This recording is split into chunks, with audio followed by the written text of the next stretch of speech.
hermanos, tiene dos grandes necesidades espirituales. Una de estas necesidades es la necesidad del perdón. Y la otra necesidad que tiene cada persona es la necesidad de bondad.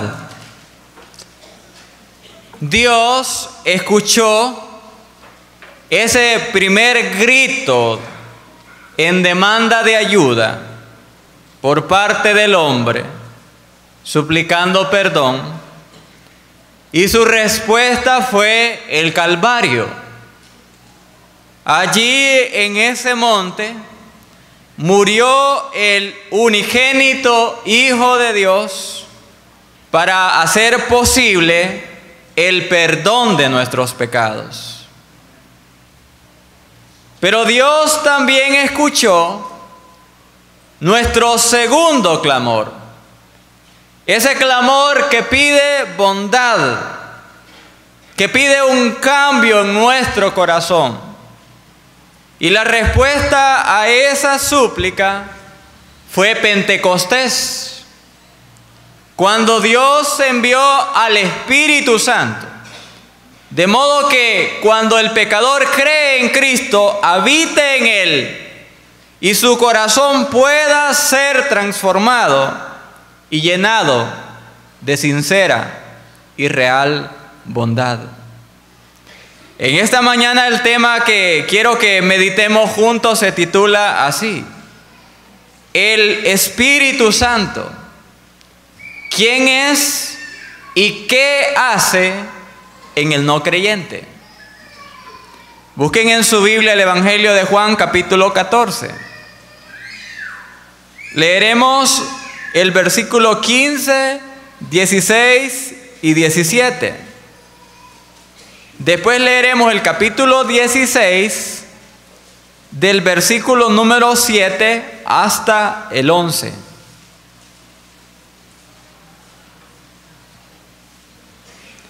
Capítulo 14 de Juan, del versículo 15 al 17, están escritas las siguientes palabras: Si me amáis, guardad mis mandamientos, y yo rogaré al Padre, y os dará otro consolador, para que esté con vosotros para siempre. El Espíritu de verdad, al cual el mundo no puede recibir, porque no le ve ni le conoce. Pero vosotros le conocéis, porque mora con vosotros y estará en vosotros. Capítulo 16, versículo 7 en adelante. Pero yo os digo la verdad, os conviene que yo me vaya, porque si no me fuera, el Consolador no vendría a vosotros. Mas si me fuere, os lo enviaré. Y cuando Él venga, convencerá al mundo de pecado, de justicia y de juicio. De pecado, por cuanto no creen en mí. De justicia, por cuanto voy al Padre y no me veréis más. Y de juicio, por cuanto el príncipe de este mundo ha sido ya juzgado. Amén, hermanos. Una antigua leyenda de los indios americanos relata que un día un indio descendió de las montañas y de repente vio el vasto océano por primera vez en su vida.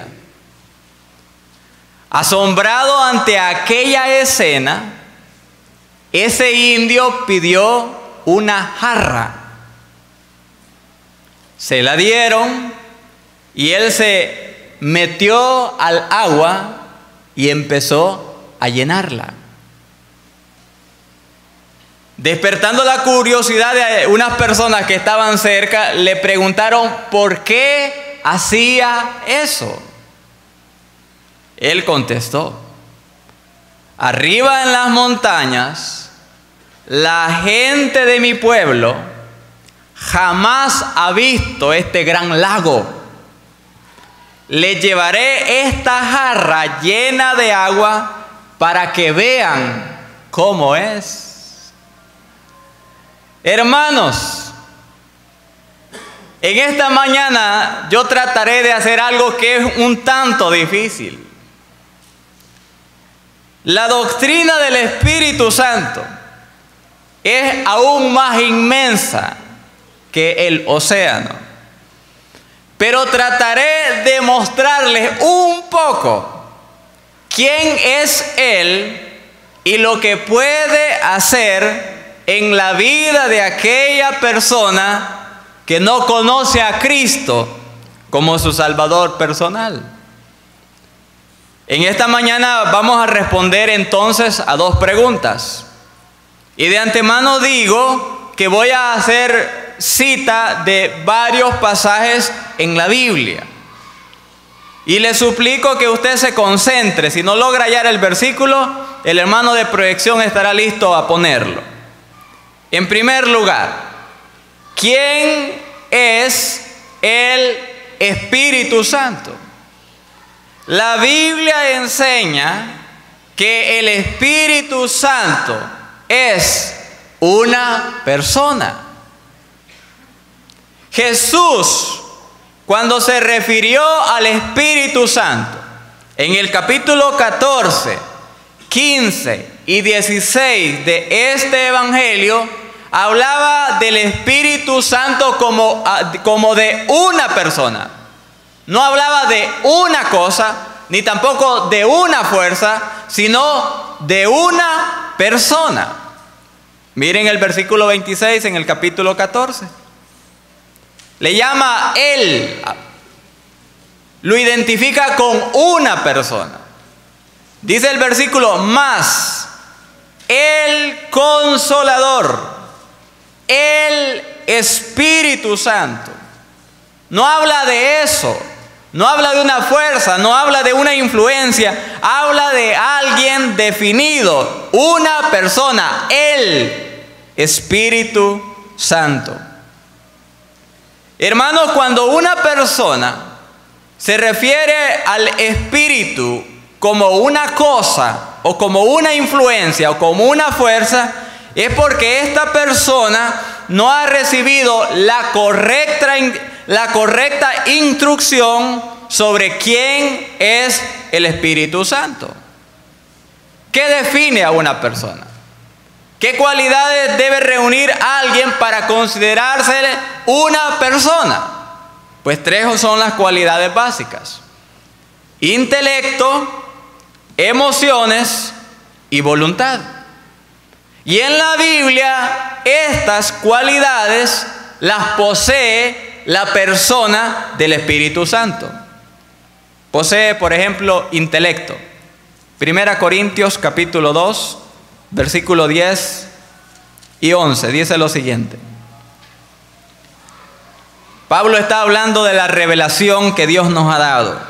Y dice lo siguiente: pero Dios nos las reveló a nosotros por el Espíritu, porque el Espíritu todo lo escudriña, aún lo profundo de Dios.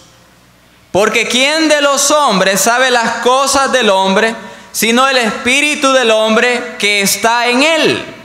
Así tampoco nadie conoció las cosas de Dios, sino el Espíritu de Dios. Posee intelecto, posee inteligencia, porque se habla de escudriñar, se habla de conocer, y para escudriñar y conocer se necesita inteligencia, y el Espíritu la posee. Agreguemos algo más. El Espíritu también manifiesta emociones, hermanos, de acuerdo a Efesios capítulo 4, versículo número 30. Y cuando un creyente peca contra el Espíritu Santo, él se entristece, de acuerdo a este pasaje bíblico. Efesios 4:30 dice lo siguiente: y no contristéis al Espíritu Santo de Dios, con el cual fuisteis sellados para el día de la redención. ¿Podemos entristecer a una cosa, hermanos? No, pero sí podemos entristecer a una persona. Y acá el Espíritu se ve entristecido cuando nosotros hacemos cosas que no son de su agrado. Agreguemos algo más. También el Espíritu Santo posee voluntad. Tiene la capacidad para tomar decisiones. 1 Corintios capítulo 12, versículo 11. Dice lo siguiente: pero todas estas cosas las hace uno y el mismo Espíritu, repartiendo a cada uno en particular. ¿Cómo hace la repartición de los dones del Espíritu Santo, hermano? Como Él quiere. Él tiene voluntad, tiene la capacidad para decir: a Él le voy a dar el don de enseñanza, a Él le voy a dar el don de fe, a Él le voy a dar el don de predicar, a Él el don de dirigir. Él lo hace conforme a su voluntad soberana. Hermanos, la personalidad del Espíritu Santo ha sido negada en diferentes épocas de la historia de la iglesia. Por ejemplo, hubo en los primeros siglos un hombre llamado Arrio, que él promovió lo que se conoció después como arrianismo. Dicho sea de paso, esta es la doctrina que también sostienen en nuestros días los testigos de Jehová. Cuando Arrio hablaba del Espíritu, él hablaba de la energía desplegada de Dios. Pero eso no es cierto. No es una energía, es una persona, es el Espíritu Santo. Ahora, hermanos, en segundo lugar, el Espíritu Santo no solo es una persona, sino que el Espíritu Santo también es Dios.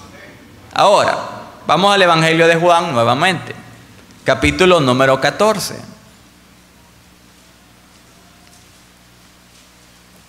Hermanos, existe abundante evidencia bíblica para sostener que el Padre es Dios, y también para sostener que el Hijo es Dios.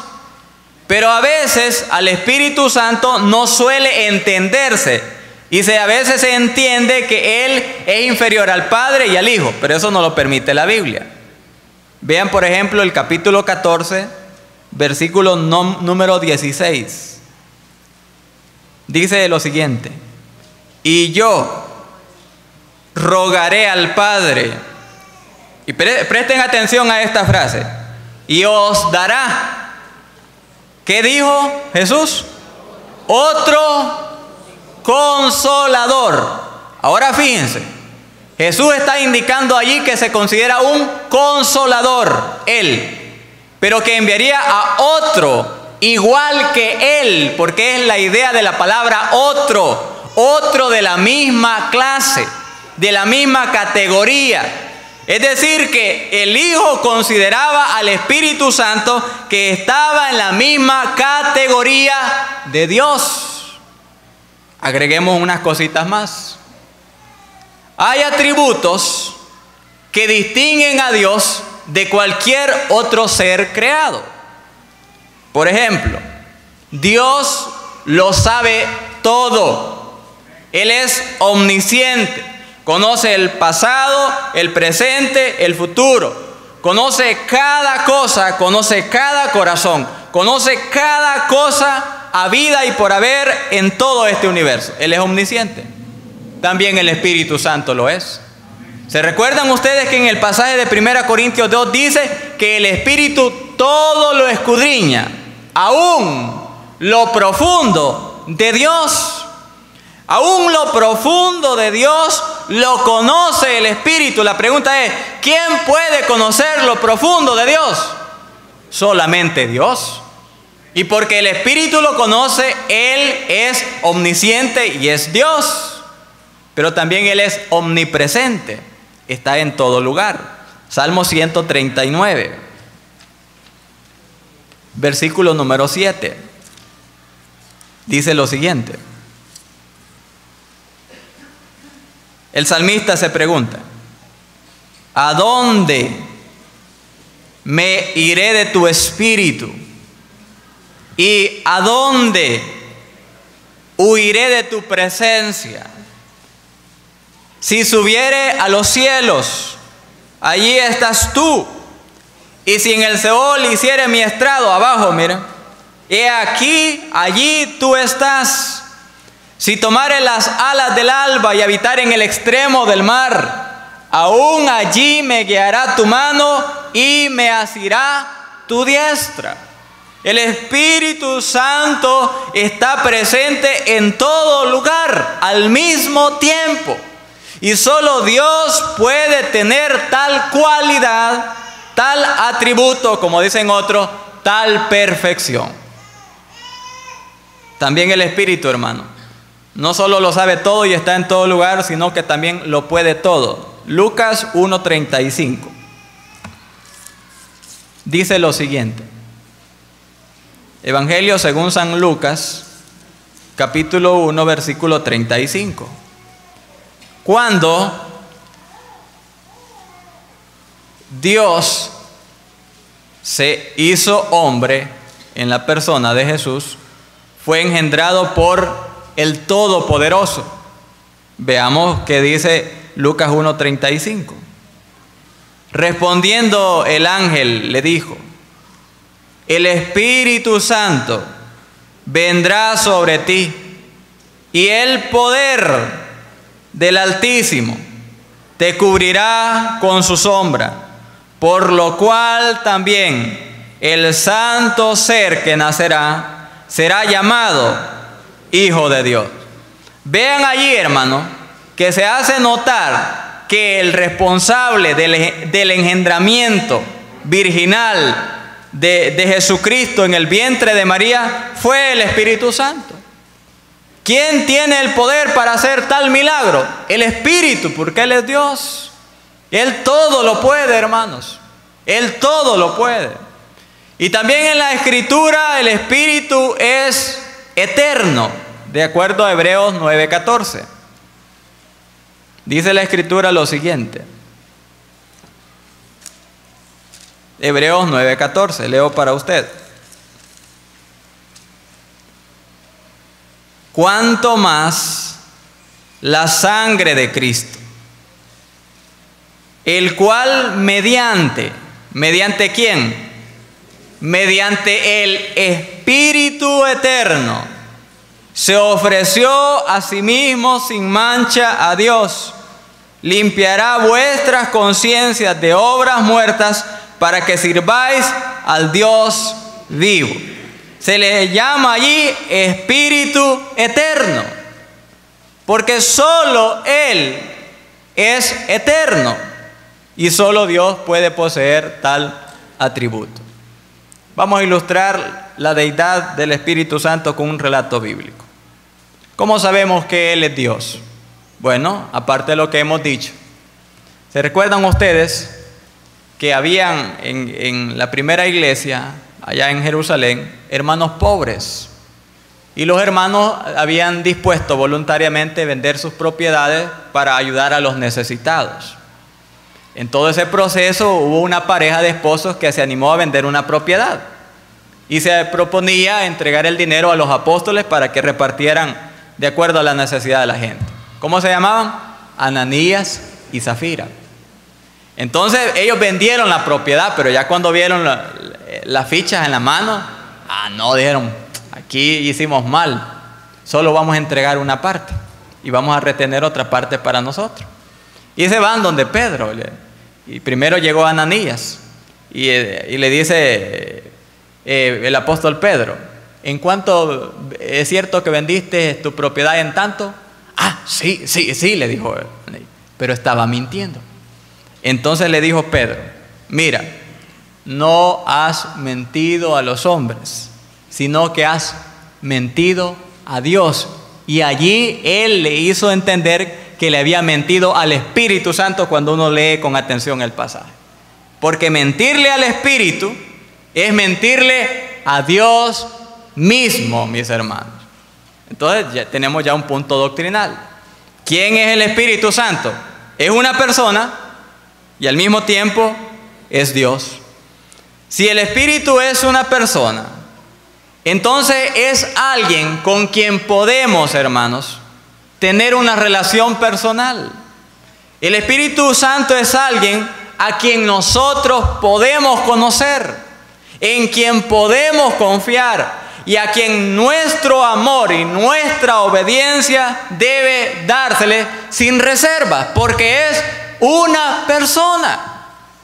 En los círculos evangélicos y bautistas se teme a veces hablar del Espíritu Santo porque se relaciona con el pentecostalismo.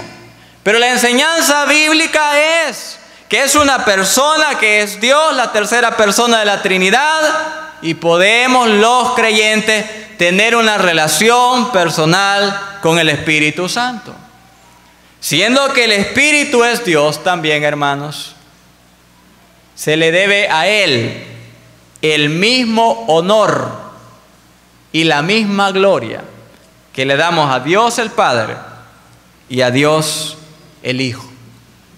Y saber que el Espíritu Santo es Dios nos debe hacer recordar que Dios no está lejos de cada uno de nosotros, sino que en todos aquellos que hemos confiado en Jesucristo, Dios vive en nuestro interior por la persona de su Espíritu. En segundo lugar, vamos al capítulo número 16 de Juan y consideremos la obra del Espíritu Santo en las personas no creyentes. ¿Qué hace el Espíritu Santo en aquel que no es creyente? Aquí se nos habla de su ministerio. Dice el versículo 7, pero yo os digo la verdad, os conviene que yo me vaya, porque si no me fuera, el Consolador no vendría a vosotros, mas si me fuere, os lo enviaré. Ustedes recuerdan, hermanos, que este es el discurso de despedida del Señor antes de ser crucificado. Los discípulos están tristes y están preocupados porque Él les ha hablado de su próxima muerte. Entonces ellos creen que el Señor les va a abandonar y ya no van a poder salir adelante ni tampoco cumplir con el ministerio de la evangelización. Pero Jesús los alienta con estas palabras y les dice que si Él se iba, también iba a venir alguien que quedaría en su lugar, que les apoyaría en su obra, que les capacitaría para hacer lo que Él les ordenaba, y es el Espíritu Santo.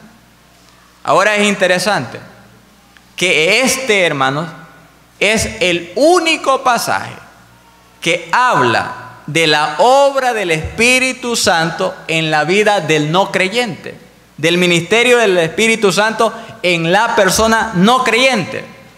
Pero cuando se habla de lo que el Espíritu hace en el creyente, las referencias son muchas en diferentes libros de la Biblia. El Espíritu Santo hace 3 cosas. Número 1, convencer al pecador, valga la redundancia, de pecado.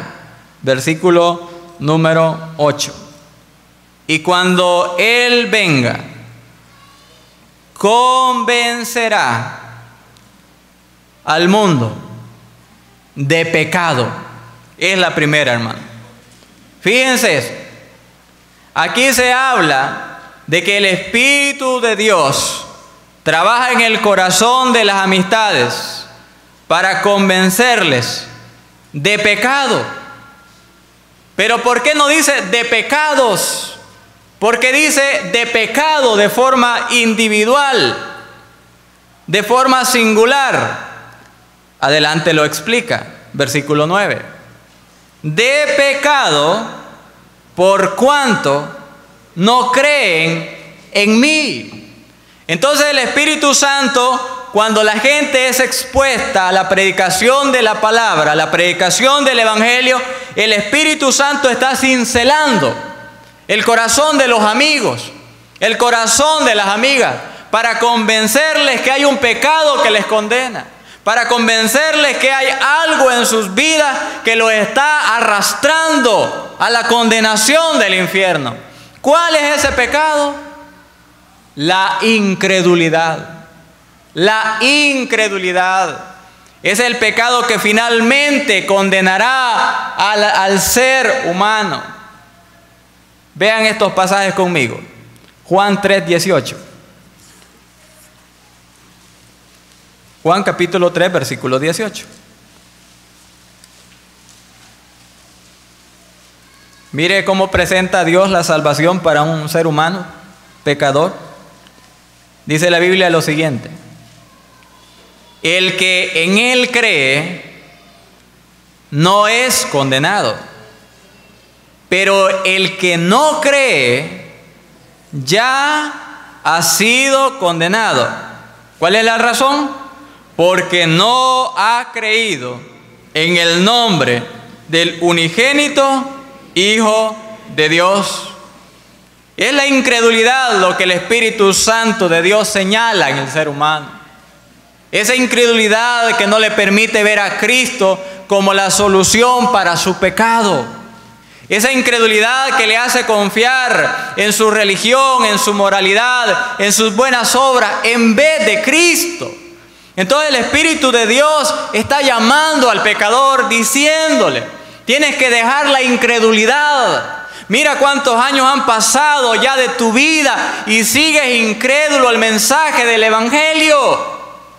Pon tu fe en Cristo, le dice el Espíritu Santo de Dios a más de algún hombre o alguna mujer en esta mañana al estar en este santuario. Pero hay algo más que el Espíritu Santo hace, hermano. Convence también al no creyente de justicia. Dice el versículo número 8: y cuando Él venga, capítulo 16, y cuando Él venga, convencerá al mundo de pecado y después de justicia. Justicia. En la Biblia, hermanos, se enseñan que hay 2 clases básicas de justicia cuando se habla del tema de la salvación. Una de estas justicias es la justicia propia. Es decir, cuando el ser humano dice: yo puedo ser salvo por mis méritos personales. Yo voy a ser salvo, ¿por qué? Porque asisto a determinada iglesia, porque ayudo a las personas en necesidad, porque hago esto, porque hago aquello, porque hago aquello. Es la justicia propia. ¿Se acuerdan que el apóstol Pablo, cuando recuerda su vida pasada, él dice que de esa justicia él se consideraba irreprensible? O sea, Pablo consideraba que así como estaba viviendo con su justicia propia, tenía las puertas del cielo abiertas de par en par. Luego se dio cuenta que estaba equivocado. Pero en la Biblia hay otra justicia. Y esta es la justicia que Dios regala, que Dios da al ser humano pecador. Y de esto, hermanos, vamos a tomar una referencia. Vamos al libro de Romanos, capítulo número 3, versículo número 23.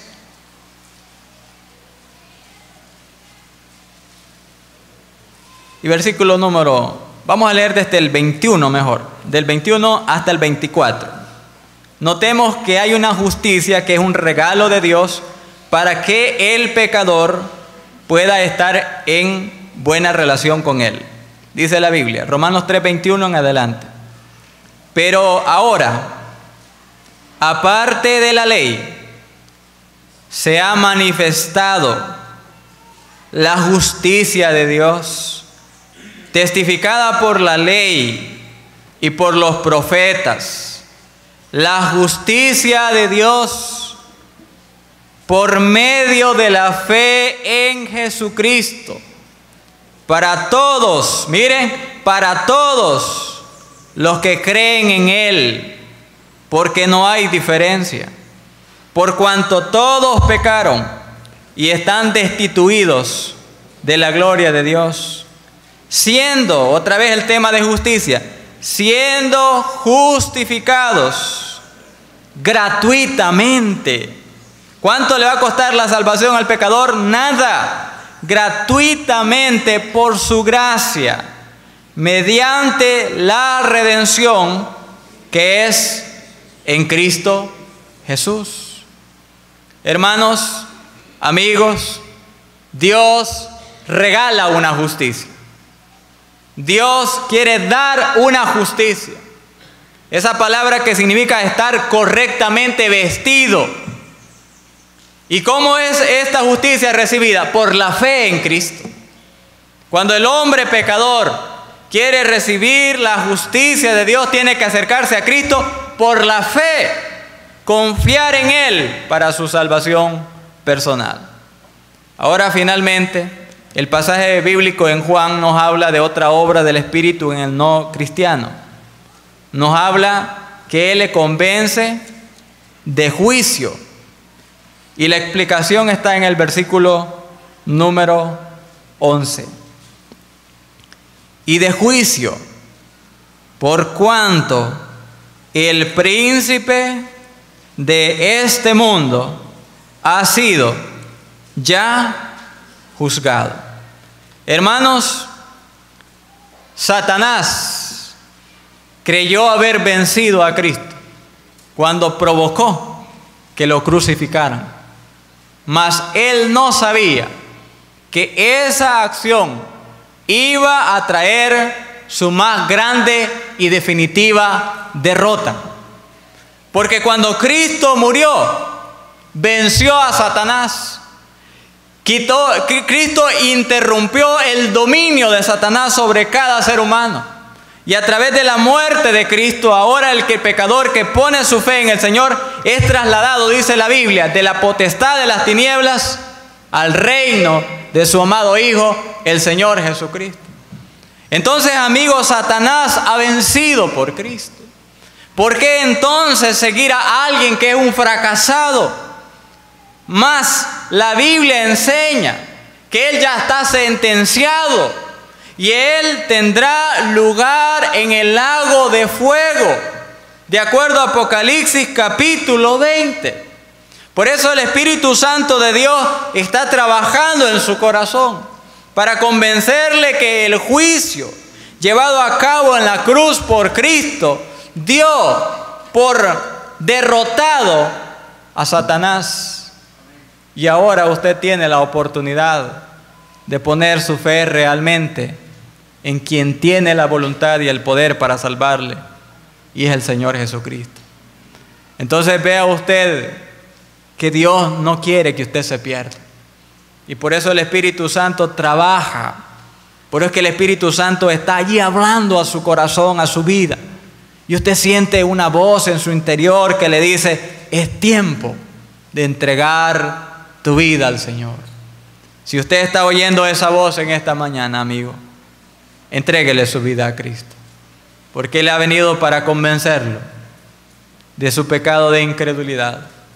Ha venido para convencerlo que hay una justicia que le quiere regalar Dios, y ha venido para convencerlo que Cristo ha vencido, y usted puede ser, a través de Cristo, más que vencedor sobre el pecado y sobre el mismo Satanás.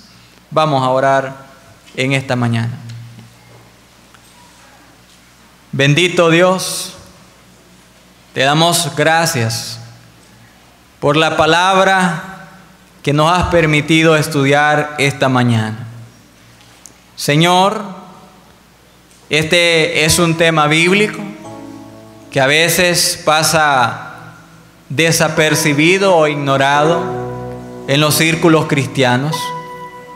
Pero esta iglesia, Señor, está estudiando tu palabra, porque debemos conocer todo el consejo de Dios. Señor, tu palabra enseña que el Espíritu Santo es una persona, la tercera persona de la Santa Trinidad, y que Él tiene un ministerio específico con el ser humano pecador, porque quiere llamarlo a la salvación. Señor, trabaja en el corazón de los amigos que no te conocen, para que en este día puedan poner su fe en Cristo y recibir el regalo de la salvación.